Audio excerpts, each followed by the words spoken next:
Once again, the Florida Panthers have prevailed over the Edmonton Oilers in the Stanley Cup final. On today's edition of Locked On NHL, Hunter, Hodies, and I will explain why Florida was able to pull away, what went wrong for the Oilers, and we're going to set the table for what very well might be the most chaotic NHL offseason in recent memory. Buckle up.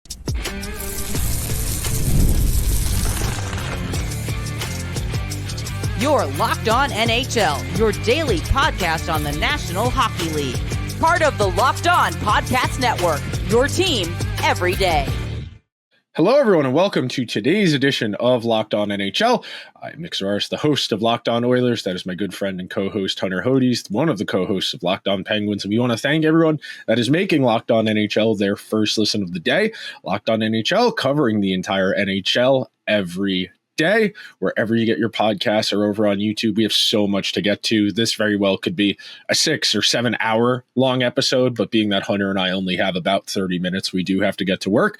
We are going to start by highlighting some of the things that made the Florida Panthers so successful in this series, what's enabled them to sustain such a quality roster for an extended period of time. Our second segment will pivot to what didn't work out so well for Edmonton this time around, maybe some conversation towards where the Oilers go from here, and then we'll pivot to setting the table for what is going to be a fast and furious offseason with a lot of teams flush in new cap space, good but not great players available in free agency, which is always the recipe for some sticker shock. But we got to start out with the very obvious. This Panthers team is one of the best we have seen in a long time. You look at the goal splits.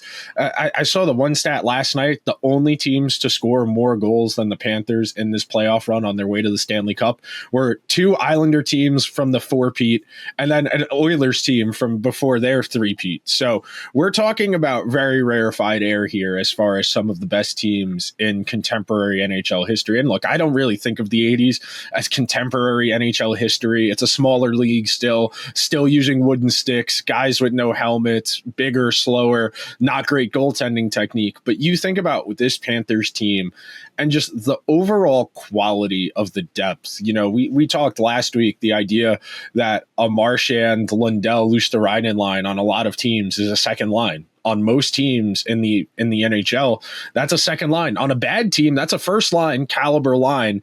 And they're getting specialized matchup minutes where Paul Maurice is saying, okay, go eat against Janmark, go eat against Adam Henrique. And God bless them, those guys are not bad hockey players, but over the course of these 6 games, you saw those little margins, those little gaps between the Oilers and the Panthers really start to accumulate and build up. And I felt going into last night's game, if the Oilers were going to win and force a Game 7, it was largely going to be on the back of their superstars finding a way to drag them closer to close these gaps. But as this series wore along, you saw Florida's depth really shine. I mean, on a night where Reinhart tucks 4, you can make an argument he wasn't even the Panthers' best player in the game last night. You know, you could say Barkov very much had the best game of anyone last night. Matthew Tkachuk had a great game. Gus Forsling on McDavid had a great game last night. And when you have that many name brand guys to rattle off as being like, yeah, he was really good last night, he was really good last night,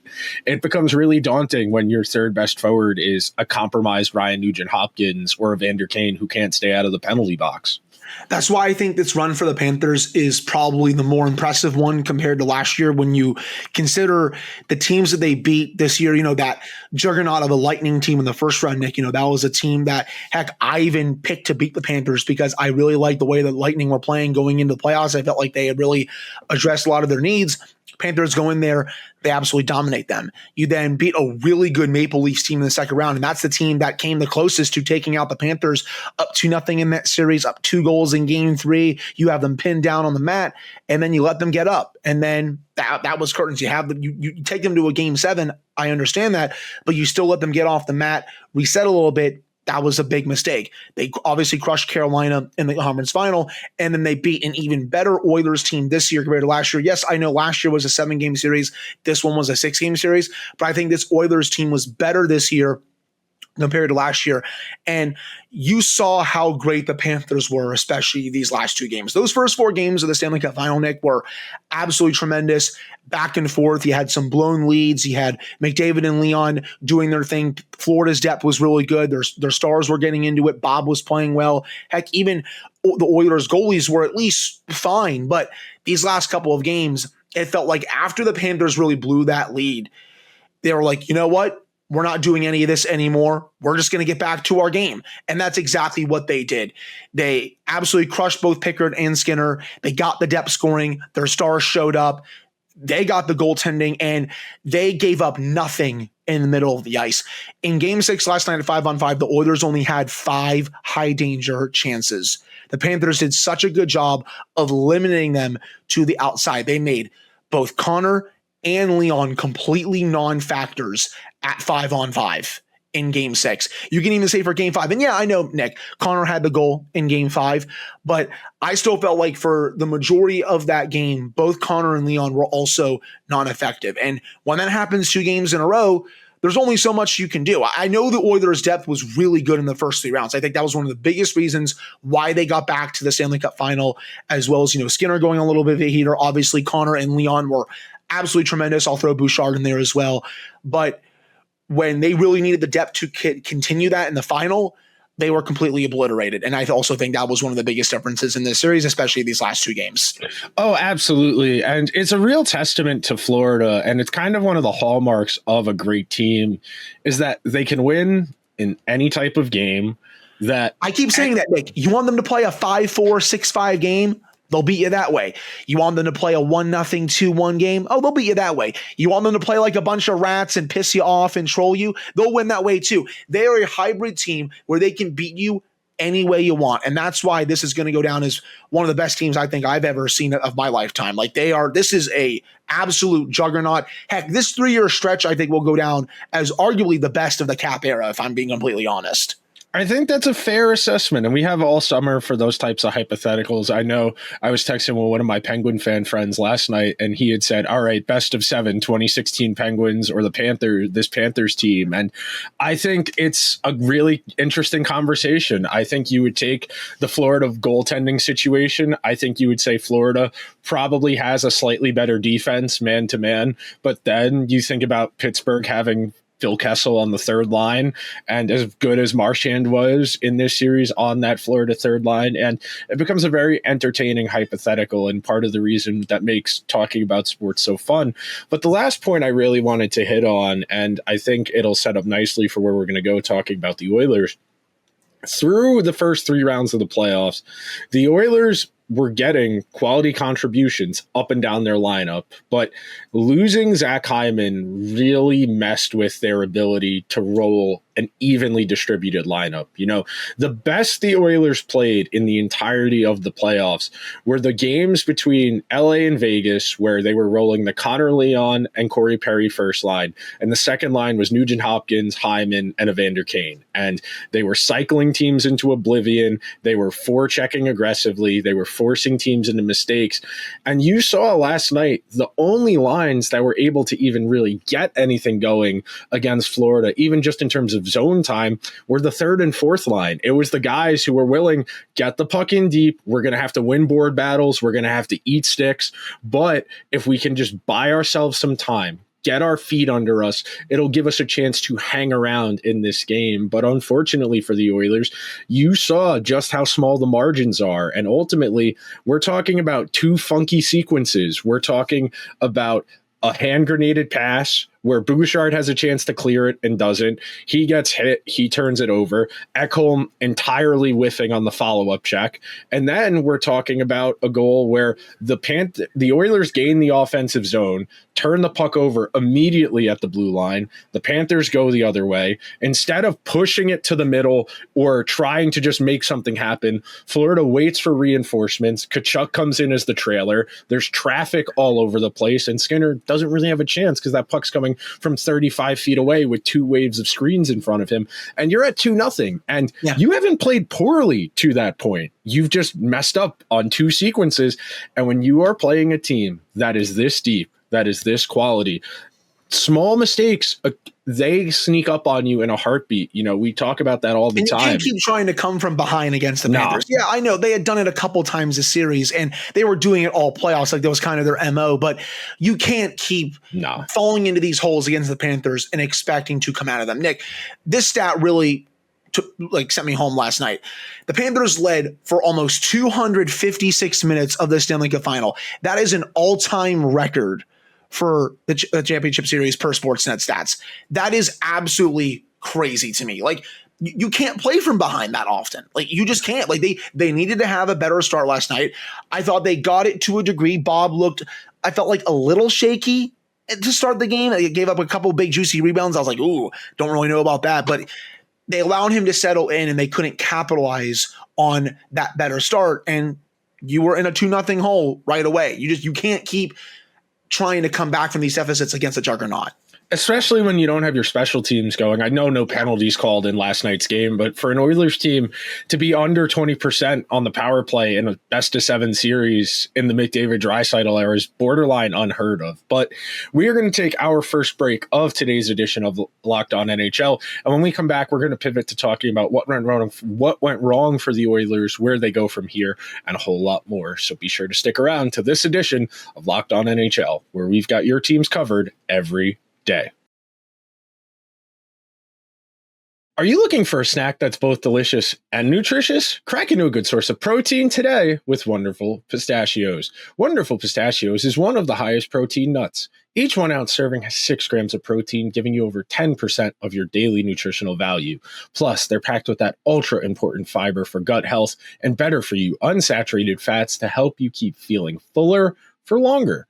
Personally, I love the no-shell variety. It's the perfect grab-and-go snack for busy days when I'm here at my desk working on the show, doing research or editing, or if it's the end of the day and I'm trying to hit my protein macros, they're your great go-to.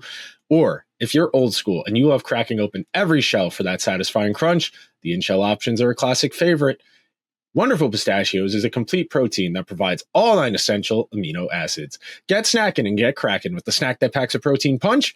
Visit wonderfulpistachios.com to learn more.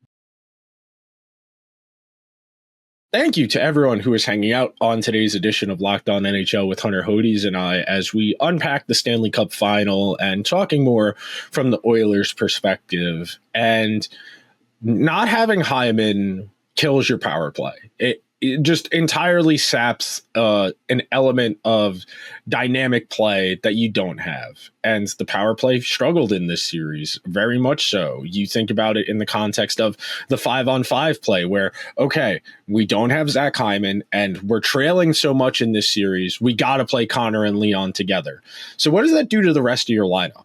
When you have to play Connor and Leon together, and then as we were talking about before we started recording, not only do you play Connor and Leon together more than you wanted to, you lose their minutes badly. And some of that is a virtue of just Florida being a good defensive team and having good goaltending, and the Oilers not. You know, so much of what makes McDavid and Draisaitl dangerous is their ability to control the flow of the game.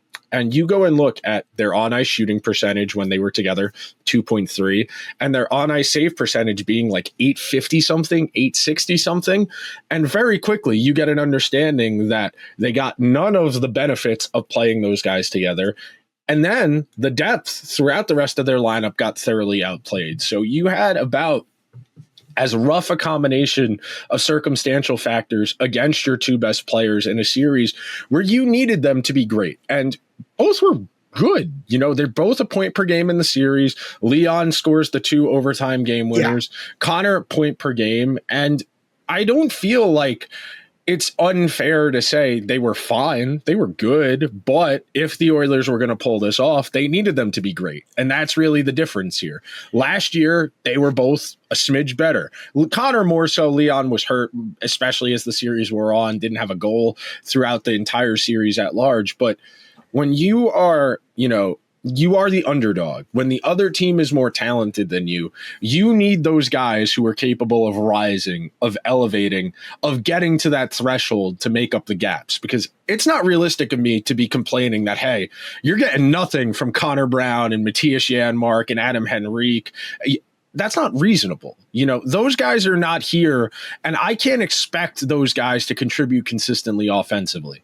Right. They are good supporting cast members. They did a great job of this earlier in the playoffs, but as this series wore along, as the bench got shorter, that depth wasn't where it needed to be, and Connor and Leon were losing their minutes. So really quickly, you can deduce what went wrong just by looking at the sheets here. You don't need to go that in depth. Connor and Leon lost their minutes 5-1 in this series.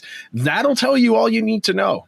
Yes, when they were together on the ice at 5-on-5 before the empty netters day, because I had this in my notes, they were outscored 5-1 on the ice. When does that ever happen? Considering that this team goes nuts usually when Knoblauch combines them. And they were doing that a lot this series. It's just that it wasn't working the way it usually goes. The Oilers, to me, they were really missing Hyman in this series. You take someone like that out, obviously it makes your depth shorter, but that was a really big injury for me. And some of the other depth players that were really, playing well, for example, Nick, I thought Evander Kane had a good first 3 rounds. He was a completely non-factor in the final, takes that dumb 10-minute misconduct at the end of game 6. There's that whole conjecture about him not coming off the handshake line, all that stuff, but he was not really good throughout this series. I thought, Skinner could have done a little bit better. Connor Brown, Kasperi Kapanen was in and out of the lineup. It just was that they were getting crushed by Florida's depth on their 3rd and 4th lines because Florida was deeper and they were taking away a lot of their scoring chances. And you were relying on Connor and Leon to carry the load, especially when you're down. And Florida's like, okay, we can just kind of key in when they're out on the ice versus when they're not. And they were doing that, especially in these last couple of games when they were playing textbook suffocating defensive hockey in their own zone, not giving the Oilers anything. And I'm curious to see what the Oilers do with this Florida group this summer. Nick, you look at their free agents. A lot of their depth players are free agents. Corey Perry, Jeff Skinner, Connor Brown, Kasperi Kapanen, and Trent Frederick. We think Trent Frederick is probably going to come back. Corey Perry, I would probably put there as well on like a 1-year deal again. But for these others, I think they might be replacing some of these guys with other free agents, trade opportunities, stuff like that. And I think that will be wise so they can build a bit more of a deeper team. Yeah, I know they only have about $12 million in cap space this summer. That's going to shrink a little bit because they have the Bouchard extension. That's going to be a monstrous deal for Bouchard, and rightfully so. They also have the McDavid contract coming down the pipeline in a year. So they're going to have a lot of decisions to make this summer. And Nick, we can't forget this. I think it's time for them to go out and get a goalie. I'm not blaming this entire series on Stuart Skinner and Cal Pickard, please. I don't want anyone to think that.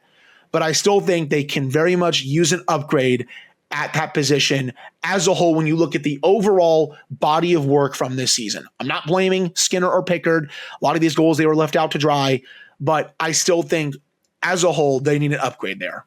Absolutely. I think anybody who wants to blame, and this is complicated. I know nobody likes nuanced and multifaceted answers, but I said this on the Locked On Oilers for yesterday. The Oilers fell apart in both directions. Their forwards were smothered. They couldn't create any offense, which made the defense more responsible. They had to play more defense. Which put the goalies out on an island and made the goalies more responsible. And then the other way around, because the goalies had to pick up more responsibility because they were struggling, that puts more of an onus on the defense. Well, we know our goalie's struggling. We got to be tight. Everybody playing nervous and scared makes it where your defense is a little scattered and hectic. And because it's frantic and we're just trying to move pucks, we're just trying to survive, get to the next sequence, that puts your forwards on more of islands where they feel they need to make plays outside of structure and try and get Florida to make mistakes, because without that, everything falls apart. And you kind of saw it go in both directions throughout the course of this series. And it's why, like Hunter just said, yes, unequivocally, the Oilers need league average goaltending. If they get 905 goaltending in this series, 900 goaltending, they probably win one more game, and we're having a game 7 on Friday. But because they have so much volatility baked into Calvin Pickard, a career journeyman, and Stuart Skinner, who's probably more of a tandem goalie than a true 1A, you are dealing with the consequences of that. And we understand that the goalie position is extremely volatile, and what you're paying for most of the time is consistency. The more you get paid as a goalie, the more of a testament that is to your ability to keep a relatively stable baseline. But speaking of transactions and decisions, I don't know if you know this, Hunter, but the cap's going up a lot this summer. And there are a lot of teams who are feeling a little insecure about why they lost last year, whether it be in the playoffs or missed the playoffs altogether. And there has arguably been never a better time to hit free agency as a good but not great player, because the opportunities to cash in this summer are going to be tremendous. We are going to take our second and final break on today's edition of Locked On NHL. And when we come back, we are going to set the table for what is to be a frantic and chaotic NHL offseason.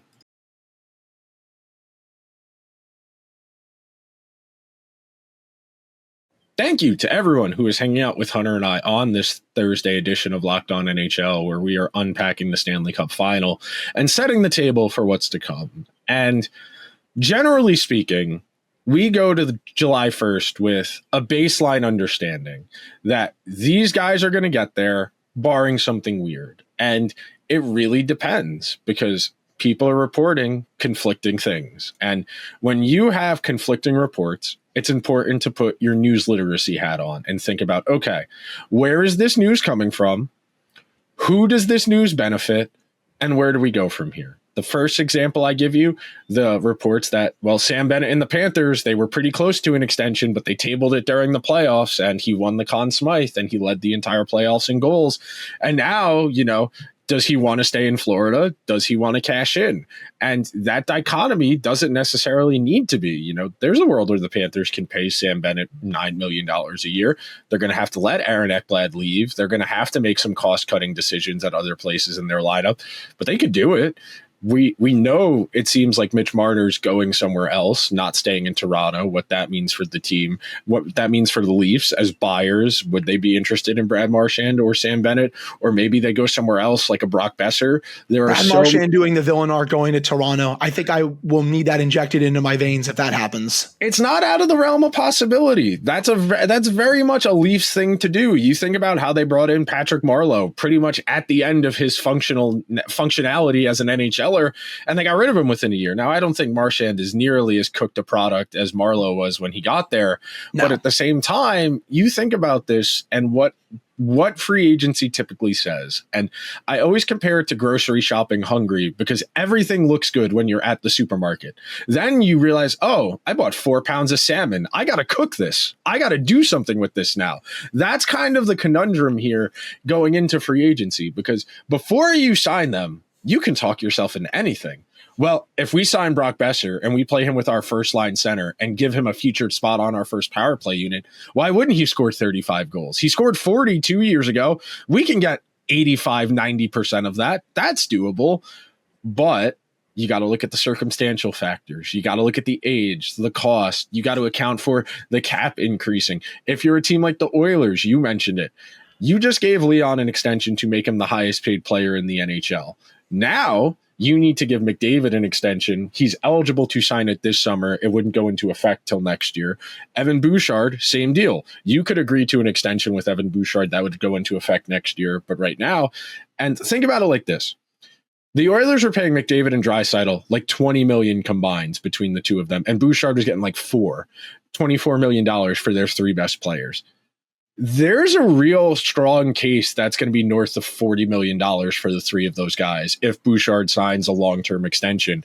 And you just think about what that does to the rest of this team in the context of their depth not being the best because it's cheap, because they have largely, as you alluded to, 1 and 2 year deals, interchangeable parts, tried to recreate some things in the aggregate. How do the Oilers get better if they're going to just take on another $10 to $15 million for the guys they already have? How are they supposed to get better anywhere? I think you could make this same exact point with the Rangers of they just took Chris Kreider's money out and they put in money on Matt Rempe and Will Borgen and Urho Vakanainen and Juuso Parson. How are they supposed to get better? How are they supposed to get better? And all of these teams that are within not terribly far margins of error of being a playoff team or a Stanley Cup contender, how do you maintain what you already have and get better at the same time. That's really the key to navigating this time of year. And once again, Hunter, I would like to point to the Florida Panthers as the ideal way to navigate this stuff.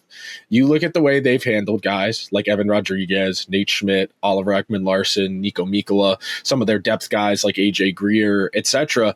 They have very specific ideas. We don't overpay for depth. We have a specific mindset of this is what we can pay for this, and that's it. We're not going above a certain price point for a certain role, and it has made them very versatile and adaptable in being able to integrate whoever they do bring in. Right. No, I agree with you on that. And I think for Edmonton, they're going to have to really go out there, sign some of these forwards for multi-year deals, give out at least some money. Again, I know they're up against the cap, Nick, and that Bouchard extension is going to be big, but they're going to have to figure out other ways this offseason to open up more cap space somehow, some way, so that you can make the necessary upgrades to your forward group to try and go make another run at this next year, the year after, and all that stuff. We all know the Connor extension is going to be massive, as you said, but also for this offseason, I can't wait to see some of the silly season deals that are given out on July 1. I think when it comes to Marner, he's going to probably get what, Nick, 12 to 14 million per year? I could see a world where he becomes the highest paid player in the NHL. I absolutely could see a world where Carolina or Utah is going to be in on that. I think Vegas is going to be in on that. I think Anaheim will make a call. I think LA will make a call. And I think Carolina will make a call. I think those are the 4 to 5 teams that I really see being most aggressive on Mitch Marner this offseason. Sam Bennett, I still think is going to stay in Florida. There was a report that they were offering him 8 times 7. That's obviously not going to work now. If you can get him for 8 times, 8.5, maybe 9 for Florida, I think that probably works. He'll definitely get more on the open market, but I still don't think he goes to market, to be honest. But I think fans are going to have to get used to some new wild contracts. Like, what was an overpayment, for example, last year, the year before? It's not going to be that way anymore because of the way the cap is going up. And you're going to keep seeing that over these next couple of years. We've seen some of the big booms in the other sports. The NFL, Nick, they had a huge salary cap increase. You're seeing more bigger contracts. The NBA has had a huge salary cap increase. You're seeing more crazy contracts there. It's going to be the same thing here at the NHL. Not to that degree, but it's still going to be a bigger boom than I think some fans are used to. So I think some fans are going to have to start realizing, oh, okay, this isn't an overpay like it used to be anymore. But it's going to get really busy here really soon. Free agency's in 2 weeks. The draft is literally next weekend. There's going to be a lot of movement, and I can't wait, brother. So the one caveat I will say there, and I do think it's important we say this, just because you have money does not mean you need to spend it. Liquidity is helpful. If you can't get the guy you do want, don't settle and spend almost as much as you would have spent on that first guy on your second or third choice. You know how guys who win the lottery the second time always go bankrupt the second time. That's kind of how this goes, where, oh my God, we have all of this money. What do we do with it? And you buy a boat, and you buy a second house, and you buy a flat screen TV, and you buy a car. And then all of a sudden you have like 10 grand left of $1 million. And that's how a lot of these teams treat free agency of, wow, we finally got rid of all of these bad contracts. Let's sign some more. You think about the decisions the Canucks have made over the years where they finally get out of a bad contract. Let's go get Tyler Myers. You think about the Rangers. We finally got out of the Jacob Trouba $8 million. Okay, let's go get Will Borgen. The Penguins did the same thing. They got out of Matt Homework and Connor Sherry. They went and signed Jack Johnson to a 5-year contract. Just unnecessary moves after opening up necessary cap space to go and make your team better, but you made your team worse. Like, you don't need to spend it. And I know teams don't want to sit with $6 or $7 million in cap space and reserves. They would always almost rather spend directly up to the cap ceiling. But that liquidity is so valuable because even if you don't use it, you can sit on it. And if you need to broker a trade, you can get an extra draft pick there by using some of that cap space as being a third party to launder a trade through to get an extra pick. You can always... It is easier to have that cap space and spend it than to make more cap space. To make more cap space, you need to trade someone or you need to buy someone out. those are harder. And we talk about this all the time in the world of finances. If you're liquid, that's nice. You're flexible. You can make maneuvers. But if you have assets, you need to liquefy those. You need to sell those. And selling something is not as easy as just having the capital up front. And that is a trap these teams walk themselves into, where they say, okay, well, we got to leave free agency with something. I got to tell my owner and I got to tell my fans, hey, look, if you're, for example, like when the Canucks signed Jay Beagle off the Capitals winning the Stanley Cup, look, we got a new third line center for 5 years at $4.5 million per year for a guy who's going to record 35 points. We should be excited about this. Like, that's how I think about these things. But that's how you see like the bidding wars for depth forwards. Yeah. Agents are on the phone with so many teams and they're like, oh, well, this team's offering this many years, this much money. Oh, well, we're going to offer this. Oh, well, we're going to offer this. It just, a lot of these teams, they get into bidding wars for players that they don't need to be in. And then they pay the price down the line with, using assets to send that player away, buying that player out. You can't fall into that trap this offseason, even with the cap going up. So I want to say teams are going to be careful, but we know that's not true. No. Come on. There will be some mind-bogglingly stupid decisions in the next 2.5 weeks, and I look forward to being a part of the discourse. But that will do it for another season of NHL hockey on the Locked On NHL podcast. We want to thank everyone that made Locked On NHL their first listen of the day. If you could be so kind, please subscribe to the show wherever you get your podcasts or over on YouTube. Hunter and I will see you guys next Thursday ahead of the 2025 NHL draft. And we are just 2 weeks away from the opening of free agency. We'll talk to you guys real soon.